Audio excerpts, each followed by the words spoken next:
Hello and welcome to Making Medicine Better. I'm David Morris, and joining me on the panel today are Igor Korolev, Olivia Morris, Wilby Williamson and Kirti Ranshod. We're going to be examining the current state of AI chatbots and their potential impact on the future of medicine.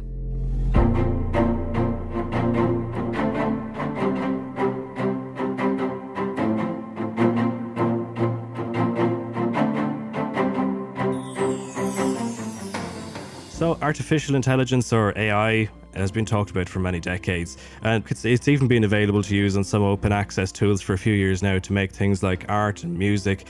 But recently we've seen a massive explosion in the commentary and the discussion with the release of ChatGPT, and quickly following that as well, we're going to have Google and numerous other platforms coming at this from all different angles.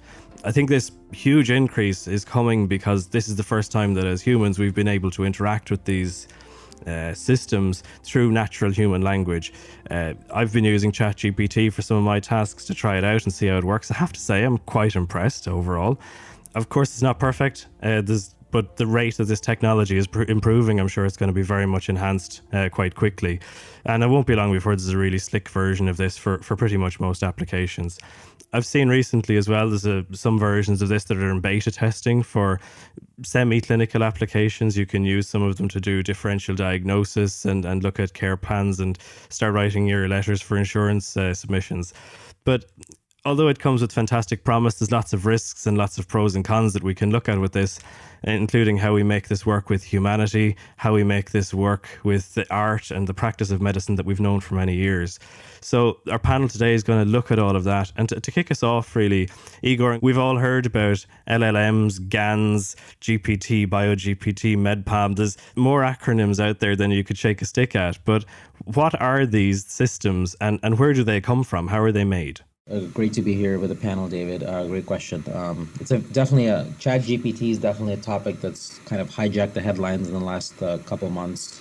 And all these, acronyms kind of remind me of the days of medical school when we were learning about all these acronyms, and discouraged in using them in medical practice, right? It's kind of the technical acronyms. At a larger level, ChatGPT is a computer algorithm, so it's considered. It's called AI, artificial intelligence, which is essentially a computer program that learns from data, in this case, text data, and it's able to find patterns in that text data and then produce human-like responses to questions or queries that people give it. So, on a bigger scale, the goal of artificial intelligence is to use computer programs, computer algorithms to mimic aspects of human intelligence, whether it's memory or abstract thinking, critical thinking, problem solving, visual recognition. And so ChatGPT is some people consider a groundbreaking, what's called a large language model that OpenAI released. And it didn't come out of the blue. It's one of the latest models that's been released, but we've seen in the past decade several of these large language models developed by Google, Facebook, Amazon, and OpenAI. So ultimately, what you're suggesting there is that this is taking all of this information that humans have generated, it's bringing it all together and synthesizing it into something that it can read through basically with a supercomputer and answer the queries that we're giving it. So it's fed by human information. Yeah. So the data that is fed into large language models generally comes from large bodies of data, such as the internet. For example, you can feed the whole Wikipedia into training a large language model. There have been several iterations of large language models, and it uses a type of artificial intelligence algorithm or a technique called natural language processing. And so in this case, what makes ChatGPT different from prior models is that not only does the model learn to associate different prompts. So you for example, an example of a prompt could be explain what diabetes is. And the output of the model would be, it'll give you a paragraph, kind of a basic description of diabetes as a disease, symptoms, etc. And so traditionally, it's called supervised learning, where you associate the data, the input, which in this case is the prompt, the question that a human would ask, and you associate that with the output, which is the output about diabetes. What makes ChatGPT special is that in addition to that step, they also use what's called reinforcement learning, and reinforcement learning by humans. So after they train this initial model, they have a human look at several output options that the algorithm generates and rank them in terms of the quality and appropriateness of the response. And so the idea is that ChatGPT is better fine-tuned to provide more accurate responses, but also avoid some of the biases and harmful information that prior models have provided in the past. And I suppose from that perspective, if you've got that input coming from data that's being fed in by humans and the reinforcement that's being supervised by humans, it is still open to a certain level of bias, or there's a level of who decides what information and what is the truth that we feed into these AI models. Absolutely, and you hit the nail on the head. As impressive as ChatGPT is, and I've personally played with it, and I'm sure many people have, and it is very impressive. It generates convincing human-like responses, but the filters, while there are sophisticated filters applied by OpenAI to avoid some harmful information, it still presents the human perspective, right? And humans, as we know, we carry all kinds of biases. The information on the web is not always objective and doesn't present multiple perspectives. And so there are certain biases and even stereotypes that filter through in the output. And so that is definitely a concern overall in general in AI. Okay, and I think we'll come back around to that in a little while when we talk about some of the risks of using these models in healthcare. But first, I guess to throw this out to the panel, you guys have been looking into this, this week to see where do you think that a tool like this could actually help you in your practice or in the clinical community or in healthcare in general around the world? I guess I've if I'm honest, is like I think in my own clinical practice, I always have doubt, and it's always like trying to make sure that I'm making the right decision, and as that right decision might be narrowed down to 3 choices, and how do I make sure that those 3 choices are going to, and those decision trees are right for the patient and the family and more widely kind of what's the long-term consequences of those decisions. And I guess traditionally how I would be benefited or how I'd be supported in those decisions would be peers and team colleagues, and going and knocking on doors and seeking reassurance. And if I had doubt, just or second guessing myself, just running it past a colleague to get that reassurance and that vote of confidence so that we're doing the right thing. And I think that's where one of the utilities of this type of technology could be really beneficial, because we're not always that fortunate to be working with teams. We're not always that fortunate to have a colleague that we can go and seek opinions from. And it's not that in that decision making that I'm thinking about the probability and the numbers around those choices, but actually these tools are moving towards that a little bit, and they might even help us to put a figure around the probability of that decision we're making.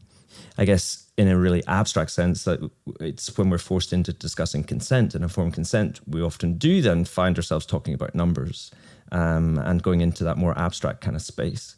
So I think in that space when you're alone, you're without the support of a team, there's maybe ambiguity or apprehension, that these tools could be really supportive in helping to support access and timely access to decision-making and diagnosis. But as Igor comments, is that the actual utility or dream of that function is probably some time off. But in terms of an aspiration or a hope, that would be a really nice place that I would like to use in future practice.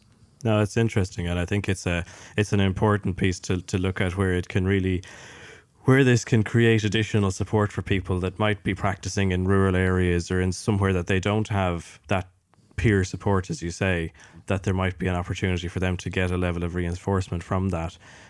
Kirti, have you had any thoughts about it in your sphere? Where would you see an application for a tool like this? I think I agree. It's mostly going to be supportive. That's the way I look at it. And in different tiers in terms of a patient experience. I think one of the challenges always is in terms of counseling people who see you. And so there's a certain amount of time spent, and there's a lot that may not be understood in that initial consultation. And so this could be a useful supplement in that setting, and potentially in the setting of even helping people through the journey to ask more questions to their physician, like what becomes more relevant in generating the actual conversation and building the relationship between the patient and the physician. So there is that potential role, but I think there's lots of biases, lots of caution that has to go, that has to be thought about as we go forward with this. That's exactly it, isn't it? There's a lot of potential application. There's a lot of hope and kind of future thinking there. There's also some people that are really concerned about it. I think there's one other huge application, Igor, if I can come back to you on this one around, and Olivia, I'll bring you on this as well. A lot of the models that are being built now around clinical applications. So ChatGPT is one model. There's other things like BioGPT and Doximity are now using a beta version of something as well. They're being built around creating a lot of, or removing, should I say, a lot of the admin tasks, writing the letters, helping doctors to shift some of that administrative burden and get back to the practice of medicine. So there's some hope around that as well, is there? Yeah, I think, so I think what Wilby and Kirti mentioned is spot on. There's a lot of potential. So kind of taking a broader view, we can talk about applications of these kind of large language models for administrative tasks, like you mentioned, David, for helping with billing and pre-authorization for treatments. We can also talk about using it for patient education. So, like Kirti mentioned, there isn't enough time sometimes to improve patient health literacy in the office and to educate patients about their condition. And this may be these chatbots may provide some of that capability. But and then there are more sort of regulated applications like diagnostic applications that potentially would need kind of further scrutiny. But I think it's important to emphasize ChatGPT, which is everybody's talking about ChatGPT. It is not approved for any medical use right now. In fact, it's not approved for any use in any industry right now. It's still in research beta mode. From what I'm kind of understanding, OpenAI has decided to release the model to seek feedback from the public, which is, I think, very smart. And as you mentioned, there's MedPalm and these kind of related large language models that Google and other companies are releasing that are specifically trained on medical data sets. There's one that looks at PubMed, research literature, and so those are probably going to be better suited for the regulated medical applications. There are definitely many uses, and one example that I'd like to give is there's this nonprofit organization called Texas Crisis Line in the U.S. They provide, it's sort of like the 988 crisis hotline in the U.S. for suicide prevention, but it's not via telephone, it's via text. So they train crisis providers to respond to people who are in mental health crisis. And so actually Text Crisis Line has been using an AI chatbot to help propose some responses to these trained human crisis workers. So this chatbot analyzes what the text of the person is providing, and it helps provide certain responses that you can just click if they. And so that's one example of an application as well. It's interesting. So I think what we've kind of talked about up to now really is the augmentation of the practice of medicine. So it's going to help us resolve some of the admin burden, if that works, is going to help us educate our patients and get them more involved and give them more support post-consultation or pre-consultation. But we're still, as doctors and physicians and healthcare workers in general, we are still the core part of that in what we've talked about so far. Olivia, I think we were talking earlier about there's some physicians and some healthcare workers out there who though have a lot of fear that this is going to come and take their role in medicine over time. Can you tell me a bit more about what you're hearing there? Yeah, so physicians are worried about the line that's drawn. So in healthcare, there's this massive fear of error. Obviously, in today's world, doctors accept that they can't be right all the time. But the introduction of things like ChatGPT and the reliability of it, as it goes forward and there's more trust being put on, for a moment it starts becoming something that's implemented for, certain documentation or certain patient journeys, etc., and progresses. When is the line going to be drawn where you sit there and go, we no longer want the physician because they come with error, but our machine doesn't? And as it learns, as it progresses, when do you sit there and go, well, we don't need a doctor because actually our machine says that we can view the patient, we can input all of our symptoms in, our computer's going to spit out their journey, their prescriptions, and physicians are worried about their role in that journey, especially when you start putting in things like robotic surgeries. When does the line stop for them? And I think that's where the worry comes today. Is there going to be a role in the future for physicians at all when the caregiver may be a nurse? It could be a counsellor. Somebody, it could be anybody who's trained to counsel patients. But the real skilled jobs are going to AI. Is that a reality, Igor? What do you think about that future? Or will there always be a doctor at the heart of medicine? Or will that process of taking in symptoms and lab tests and spitting out a differential diagnosis, as will be almost described it though with the highest probability, where will that get to? And what does that mean for the future of clinical medicine? Yeah, those are definitely legitimate concerns that physicians, clinicians, and others have. But it's no different than concerns about automation in other fields, right? We've seen automation become an AI, whether it's true AI or just some kind of software solutions that automate processes that were previously done by humans. We've seen automation integrated in a variety of industries, from banking and finance to retail, and we can keep going and going. And healthcare, because healthcare is a very highly regulated industry and takes a long time for change in healthcare, it's going to be one of the last industries to adopt automation. But I think this saying is often said, and I think it's spot on, that eventually physicians and clinicians who use digital health and AI technologies will replace those who don't use those technologies. Not necessarily that AI and digital health tools will replace human clinicians, but the standard of care will in the future include using these tools, just like we use an MRI scan, just like we use sophisticated lab tests. One of my hopes is that technology, sophisticated technologies such as ChatGPT and AI and other diagnostic digital health tools will help make healthcare more human. That it'll automate some of these burdensome tasks and also make diagnostics more accurate for patients. But it would allow human clinicians to provide the empathy and the care that most clinicians were trained to provide, right? Or wanted to provide when they started their journey in healthcare. And I'll just jump in there just quickly. I mean, when you discuss that, how many physicians, for example, are going to go through med school to hold somebody's hand, though? They're not going to be there.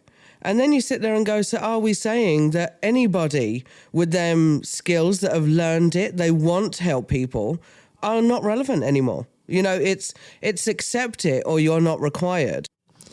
That's a really good point, Olivia, but I'm not sure, Igor maybe described it there as like a, finite timeline. I'm not sure that would be the case. I think that if you look at the, primary care ecosystem, we're at risk in, the next 8 years in Europe of losing 30% of our providers. So then where's that workforce going to be replaced? And I think I would probably side with Igor, and just at the end I was seeing a bit of inflection in the tone there about hope, and we talked about humanity, but I'd probably maybe reference maybe like democracy and equitable access to diagnosis and quality care, because we're very privileged to be talking in from our positions in terms of access to Western healthcare and access to doctors, but that's based on like a commodity that's actually quite precious, and we're seeing in Ireland at the minute an exodus of doctors.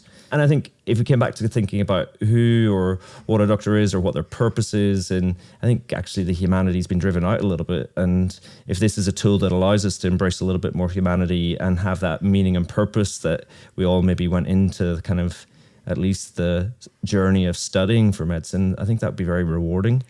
But Wilby, is it realistic though? Like, okay, well, let's take you back to before you went to med school and this was your reality.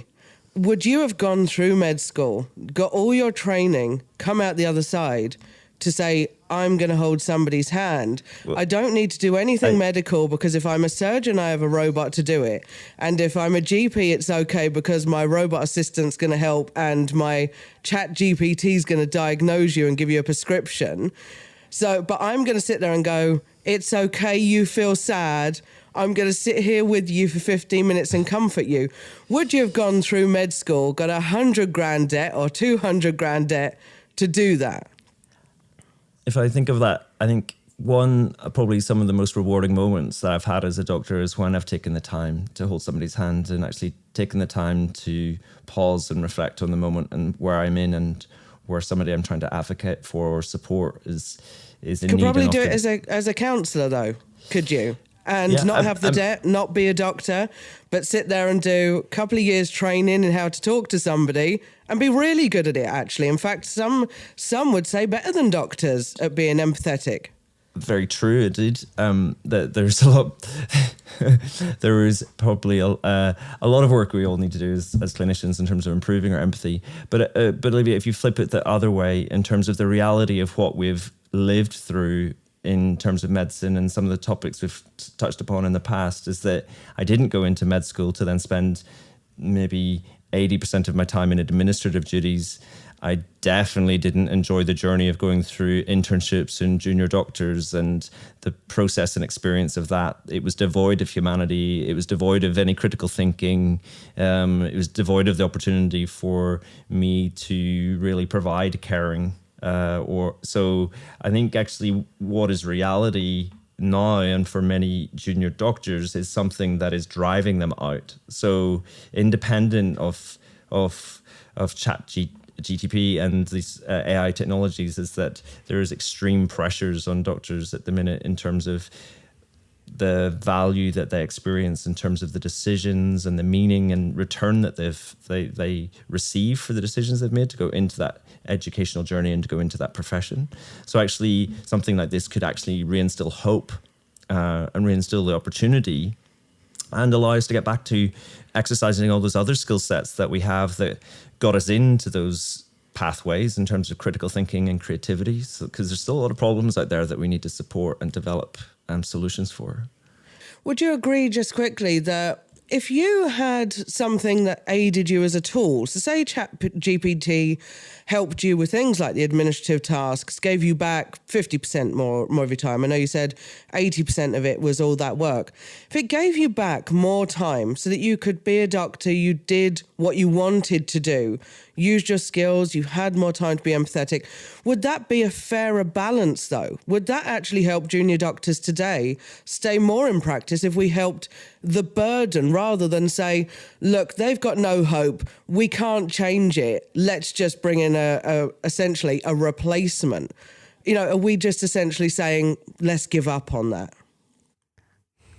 Yeah, Kirti, I'm interested in your views on so I suppose there's a two-way, because I've seen this and we've all seen this discussion happen actually, that there is a view, and if you read some literature around this, there's a view that absolutely in line with what Igor and Wilby have both described, that the the advent of AI and automation will give us space to bring humanity back into medicine. But there's a counterbalance as well on that, where a lot of people are actually really concerned that it becomes far too technological, that the business and the industry of medicine pushes the automation so far that we lose some of the humanity. Where is your thinking on this? I'm interested as to where you fall in this.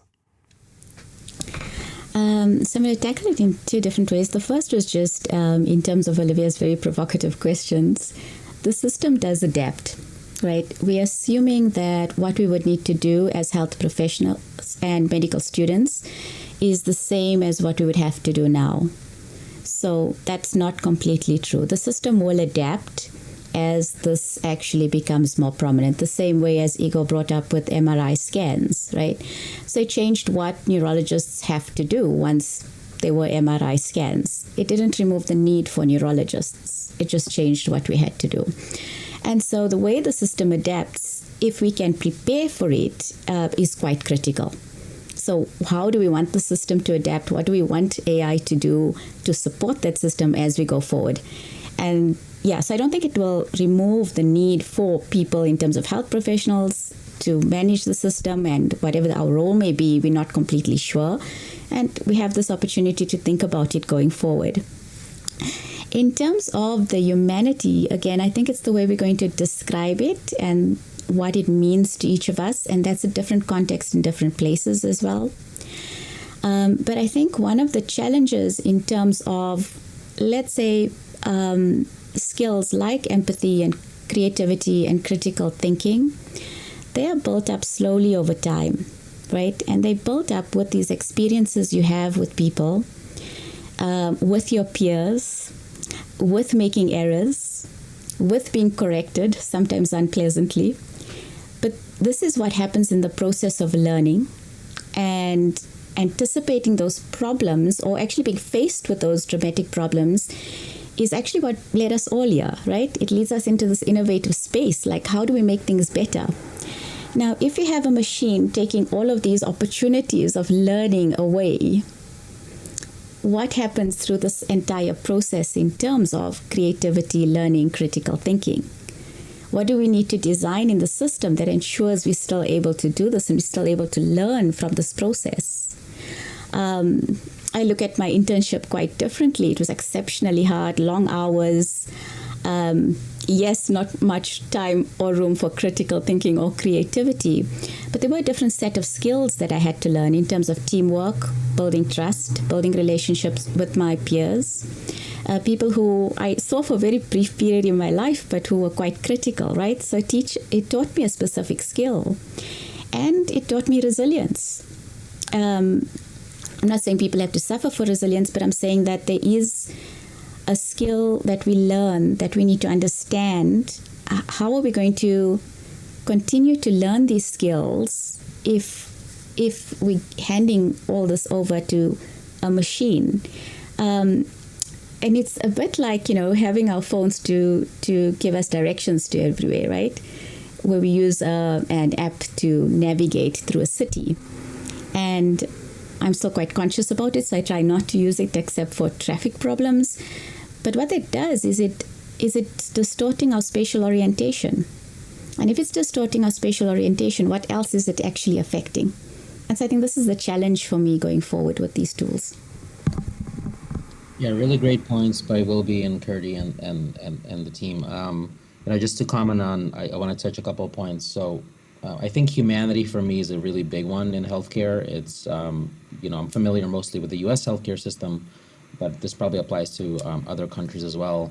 The constantly growing administrative burden, the constantly decreasing appointment time, visit times from, half an hour to 20 minutes to 15 minutes, doesn't allow much room for providing empathy and education to patients. The whole healthcare system is trying to move away from this paternalistic model where we're telling patients what to do to more of a partnership where the patients have their expertise in their life and you provide some medical and scientific knowledge and help guide them in their health journey.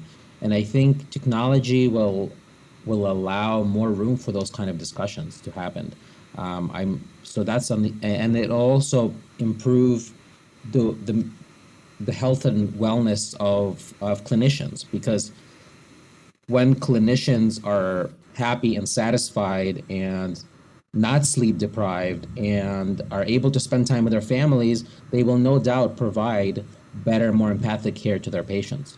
And what Wilby also mentioned on the access side, there's some kind of tendency to catastrophize with these technologies and say, either we're not going to use any of these technologies because I'm afraid it's going to take my job, or let's just make healthcare all tech centered. I've heard both perspectives, and I think those are both very kind of extreme perspectives. I think that the reality is going to be somewhere in the middle. And while we're talking about replacing physicians with these technologies, the truth is there's a shortage of healthcare providers across all sectors and all countries, right? In the US, there's a huge shortage of mental health providers, primary care providers. This applies to India, this applies to the UK. And so rather than thinking about how these technologies will replace clinicians, how can we augment the capabilities of the clinicians already in the system, and how can we fill in the gaps and address some of the disparities in care where there aren't enough clinicians in the first place? So I think it may be a different lens to think about it through. And I think that's a really important point that you've made, and Kirti made as well. There is that everything is going to adapt. So and as the healthcare system is far slower to adapt to most things than any other industry, especially technology. So if you compare healthcare and technology as two industries side by side, they are the polar opposite in their speed of change. So is there going to be a tension where we're kind of coming around to a place where there's potentially risk here, and we'll talk about that in a second, but there's also potentially huge benefits for this. It could give us more time and space with our patients. It could reduce the administrative burden. It could provide support to clinicians in rural areas and democratize access to diagnostics. So this sounds like it could be great. But is there going to be a huge tension between the speed of the technology being available and tech companies coming at healthcare saying, we can give you all of this now, and then healthcare sitting, looking, wondering, waiting, regulating, and nobody has access? We are all looking at these tools in the distance, but nobody has access to an effective, good version of this. Look how long it has taken to get, and we still don't have good quality EMRs, EHRs, all of that. Every other industry in the world has access to high quality connected systems, but healthcare is still lagging behind. So are these tools going to be out of reach for decades more because of healthcare's response to it? I don't think it's healthcare's response to it as much as there are so many challenges in a health system. And so I think you need to be quite strategic about what you want a health system to do. And what you want a health system to do is improve health, right? Improve health and well-being. And so if that remains the core of what you want your health system to do, you work backwards in terms of what you want this technology to actually do to provide that. But yeah, I think there's just much more complexity in a health system.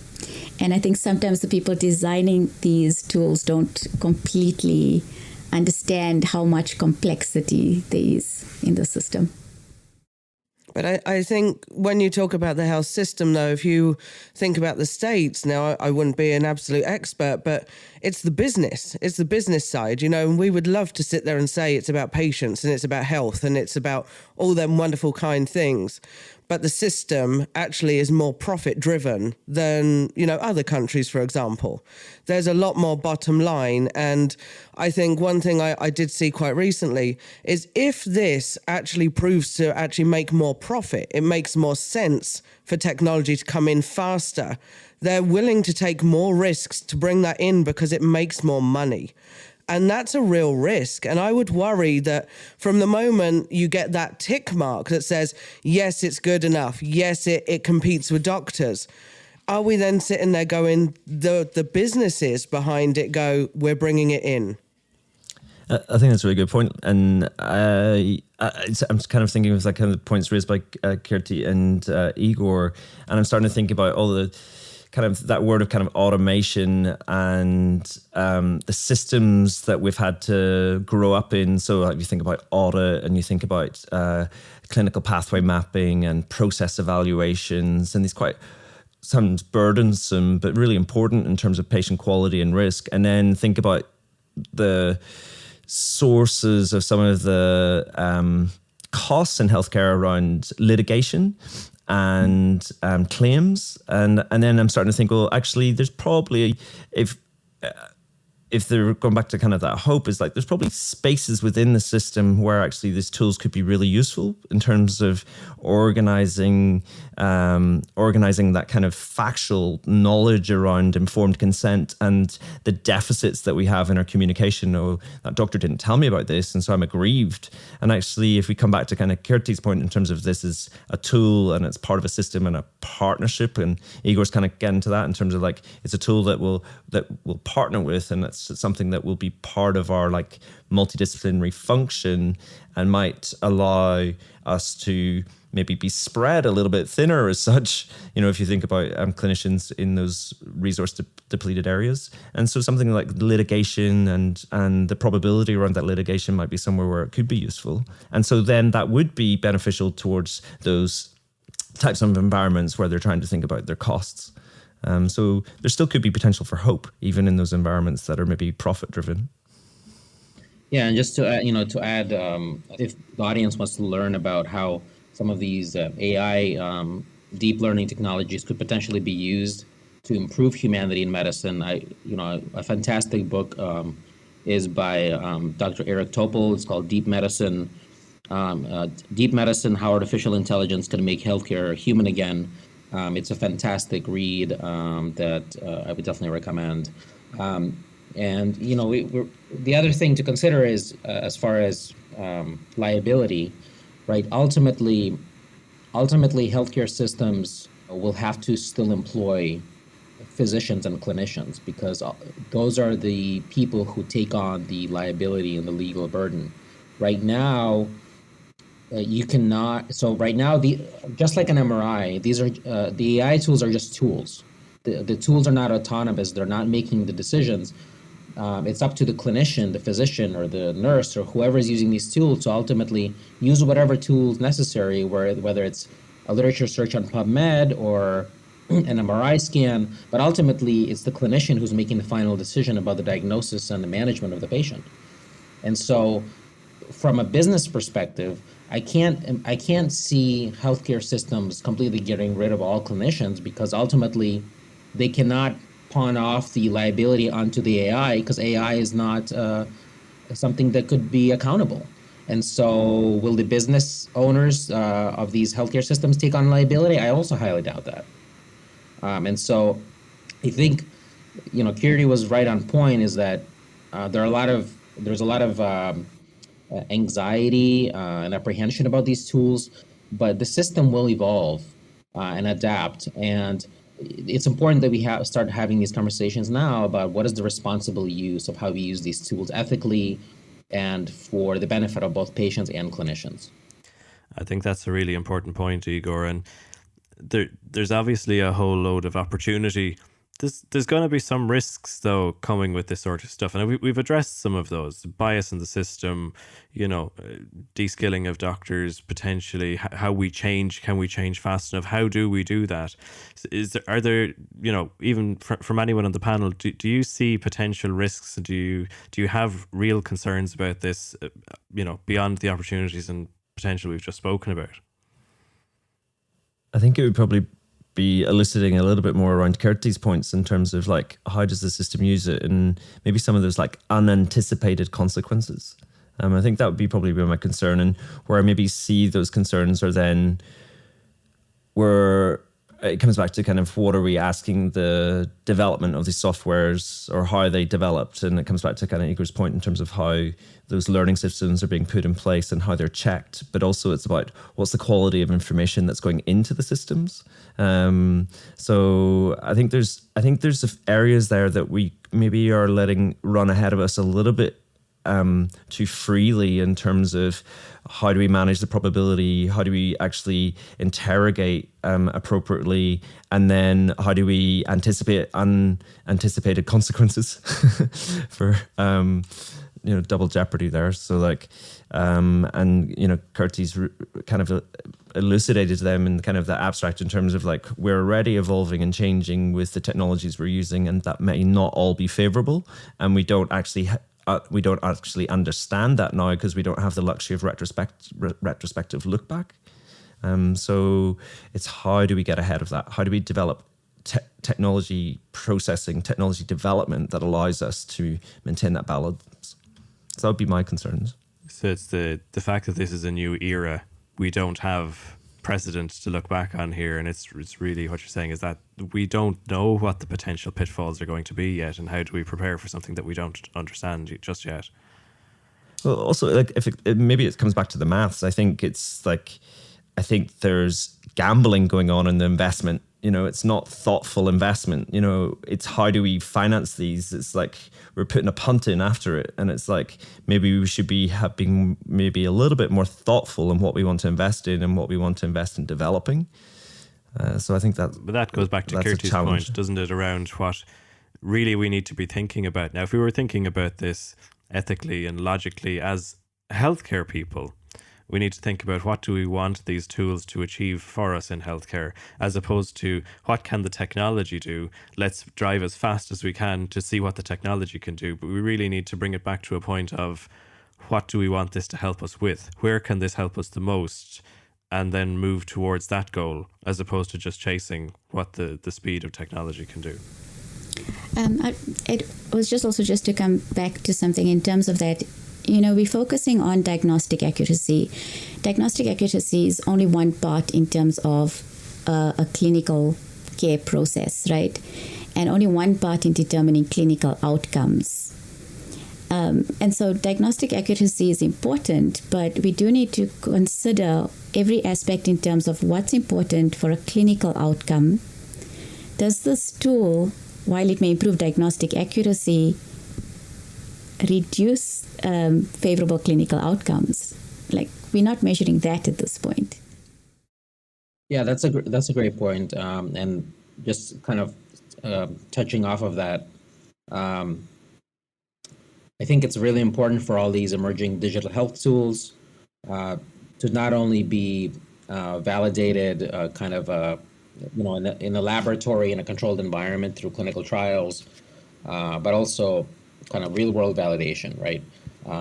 Oftentimes these AI algorithms or deep learning algorithms are tested on highly curated, clean data sets, and then when they're deployed in the wild, in the clinic or in the hospital, they perform wildly different. We saw this happen with IBM's Watson Health, where some of the leading cancer centers adopted their technology, and the technology ended up providing inaccurate recommendations for treating patients with cancer.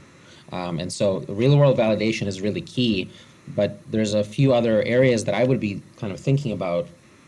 So some of the challenges in dealing with these technologies is no different than kind of ask Dr. Google, right? We have patients Googling their conditions and how to take care of themselves all the time. And so some of the challenges are going to be similar.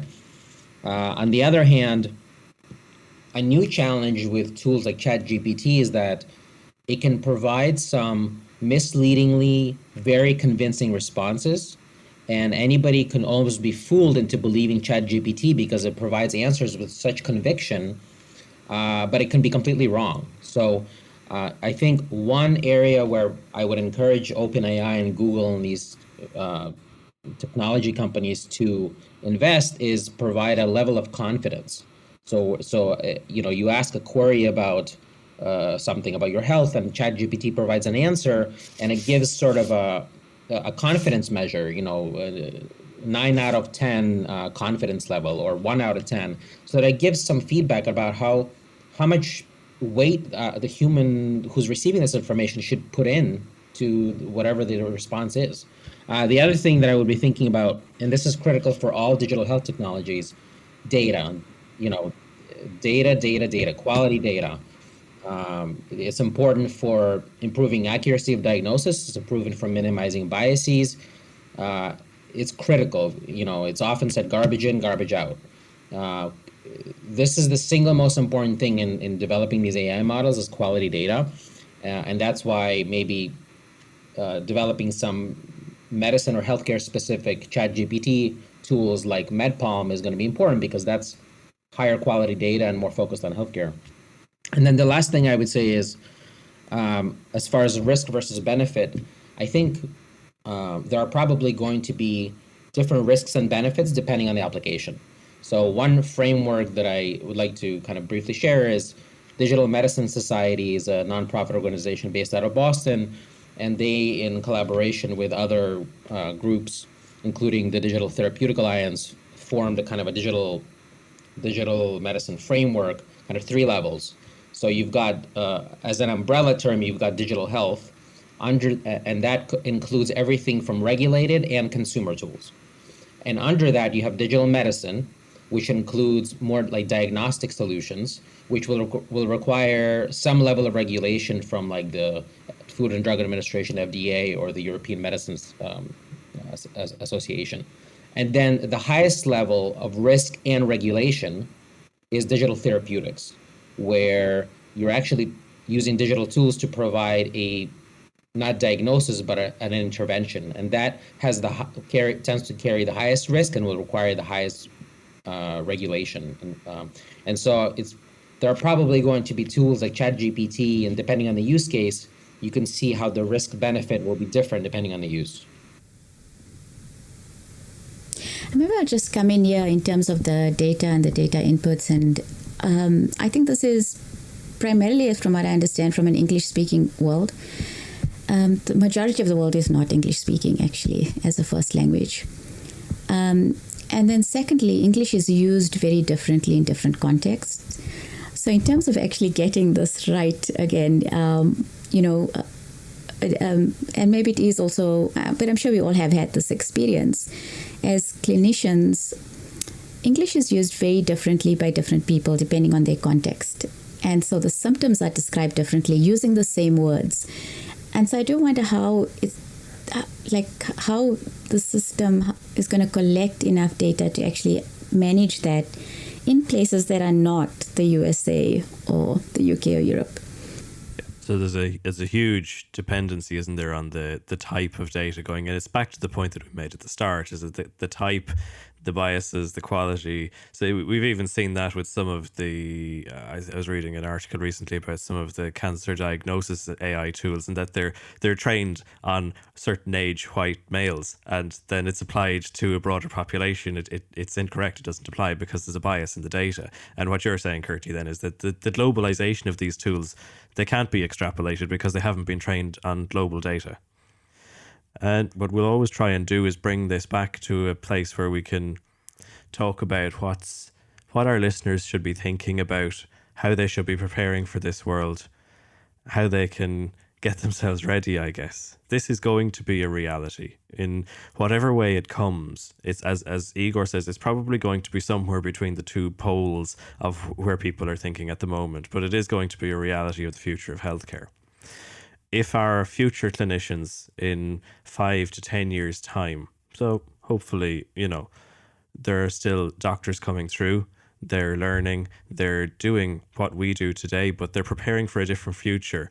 What does that look like, and how can the system today start to prepare them for that future where they have to work with these technologies, maintain skills that they may not regularly use day to day, but still, if we think that they're going to be overseeing a version of ChatGPT and taking a set of differential diagnoses from that they're able to see when the machine is spitting something out that doesn't make sense. How can we make sure that our clinicians are in that space, that they've been exposed to enough error, that they've been exposed to enough of the real world if they're reliant on these technologies in their regular day-to-day?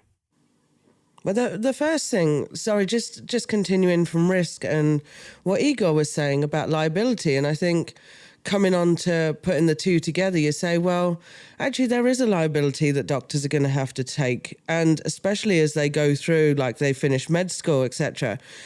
they're already overworked, they're already overburdened now. And in them initial first steps, they're going to have to sit there and look at all this technology and double check this information. So they're not only going to be doing their normal job, they're also going to be checking ChatGPT's accuracy or the plans that this algorithm has chucked out for their, their journey or their planning or their prescriptions or whatever it is. So they're going to have that extra burden on top. Because if they sit there and go, well, I'm going to just take it and it's wrong, the liability is going to be on them straight away. So as soon as a patient says, I was treated badly, and they sue, a doctor has to sit there and go, sorry, I just followed ChatGPT's recommendation. Or you got the flip side, that a physician has sat there and said, well, I disagreed. I felt differently, and they got it wrong. Once again, they get sued and they say, well, I went against ChatGPT. I felt it was wrong. And then the hospital sit there and say, I can't believe you ignored it. Either way, initially, they're going to be overworked. They're going to have to double check, and they're not going to be able or feel that they're going to be able to disagree with the algorithm and the technology, even if their gut says this is wrong. Because they're going to sit there and go, if I now get this wrong, the hospital or, my consultant or my superiors are going to come down on me so hard. So there's going to be them difficulties before we even sit there and say, yeah, our med school students, yeah, go ahead, have 200 grand's worth of debt because the future's really bright. I would struggle today to say to a physician, the future looks bright and this is the future that's coming. I think that's a really good point, Olivia. And then if you come back to your question, David, in terms of how do we prepare or anticipate for that scenario that Olivia describes, this then comes back to some of the salient points that Kerti and Igor are describing in terms of systems and processes and regulation. So like I think we have to anticipate more improved regulation around generation of these products as Igor's described, because Olivia is essentially describing the self-responsibility or the onus is on the individual clinicians to and then that would definitely put a lot more pressure on us in terms of teaching and education, in terms of how do we prepare doctors of the future, health professionals of the future to interrogate technologies and understand the technologies that they're using. So that would probably be too much onus. So it probably does come back to us.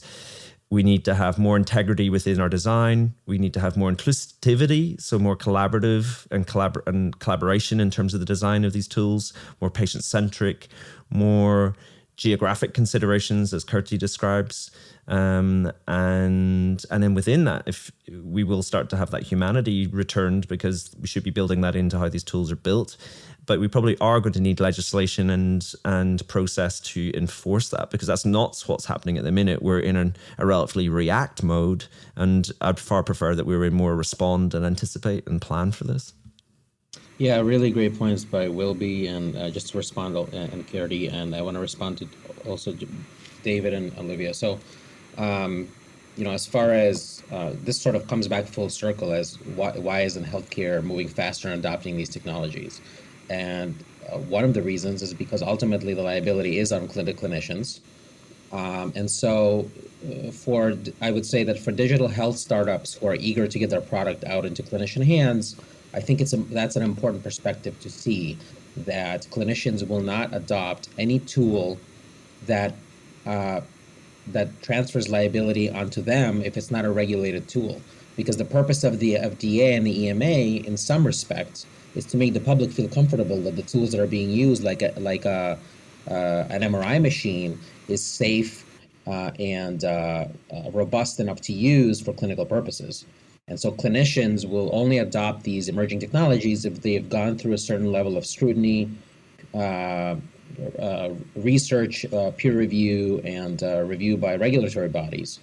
The other part of it, as far as how do we prepare the workforce and the patients for this, I would say that for medical students who are just starting medical school or finishing medical school, I would encourage them to first make sure that they're getting at least some level of exposure to these topics, either on their own time, or hopefully their medical schools are going to be innovative enough that they will start integrating digital health and AI curriculum into their education.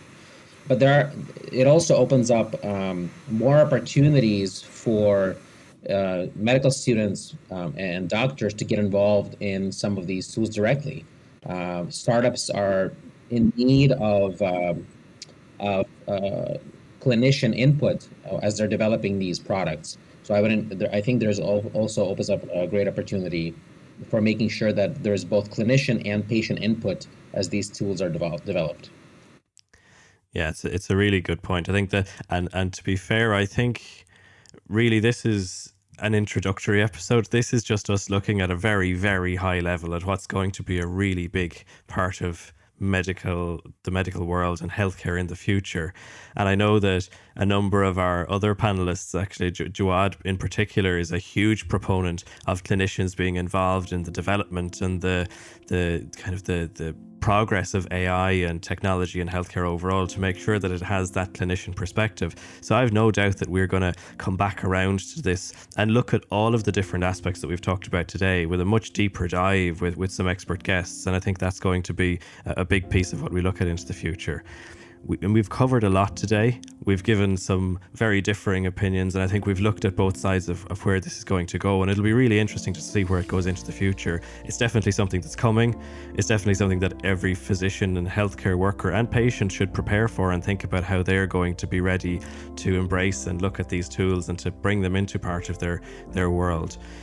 For now, thank you to the panel for your expert input and opinions. It's been really interesting. Thank you to you for listening. If you have any questions or feedback, please do get in touch with us. We'd love to hear what you want to hear about. So this is an area that's being talked about a lot. But if there's topics, if there's parts of this discussion that you think you want more answers to or that you're not hearing discussed anywhere else, let us know and we'd be happy to try and bring those in. If you want to get in touch with us, visit us on mmb.fm and follow us on social. And as always, keep making medicine better.